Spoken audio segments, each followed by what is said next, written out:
As we meet today, a tragedy continues to unfold in our European continent. A vicious and a barbarian attack on innocent civilians, the like of which we haven't seen since the 1940s. And Mr. Ambassador, sir, I know there you are. Thank you, Mr. Ambassador, the Ukrainian Ambassador. I want to repeat to you directly what I told your wonderful President Volodymyr Zelensky yesterday. We stand with the Ukrainian people, and our hearts go out to them. And tens of thousands of people in this country are opening our homes to the people of Ukraine. We say thank you to them and we applaud them. And with every day that Ukraine's heroic resistance continues, it is clear that Putin has made a catastrophic mistake. And you have to ask yourself why he did it. Why did he decide to invade this totally innocent country? He didn't really believe that Ukraine was going to join NATO anytime soon. He knew perfectly well there was no plan to put missiles on Ukrainian soil. He didn't really believe the semi-mystical guff he wrote about the origins of the Russian people. I know you read it, Nostradamus meets Russian Wikipedia. I think that wasn't what it was about.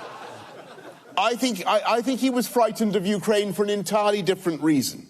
He was frightened of Ukraine because in Ukraine they have a free press, and in Ukraine they have free elections. And with every year that Ukraine progressed, not always easily, towards freedom and democracy and open markets, he feared the Ukrainian example, and he feared the implicit reproach to himself. Because in Putin's Russia, you get jailed for 15 years just for calling an invasion an invasion.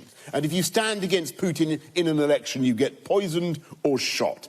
And it's precisely, that's what happens. And it's precisely because Ukraine and Russia have been so historically close that he has been terrified of the effect of that Ukrainian model on him and on Russia. And he's been in a total panic about a so-called color revolution in Moscow itself. And that's why he's trying so brutally to snuff out the flame of freedom in Ukraine. And that's why it is so vital that he fails.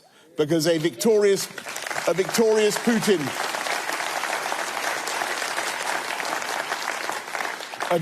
Putin will not stop in Ukraine, and the end of freedom in Ukraine will mean the extinction of any hope of freedom in Georgia and then Moldova. And it will mean the beginning of a new age of intimidation across the whole of Eastern Europe, from the Baltic to the Black Sea. And if Putin succeeds in crushing Ukraine, it will be the green light for autocrats everywhere, in the Middle East, in the Far East.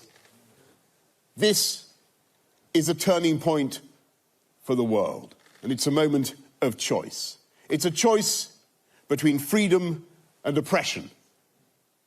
And I know there are some around the world, even in some Western governments, who invoke what they call realpolitik, and who say that we're better off making accommodations with tyranny.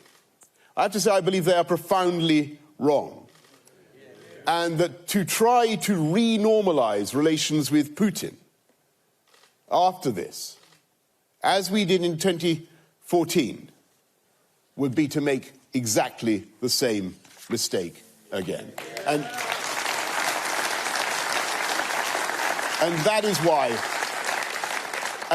why Putin must fail. And I know that it's the instinct of the people of this country, like the people of Ukraine, to choose freedom every time. I can give you a couple of famous recent examples.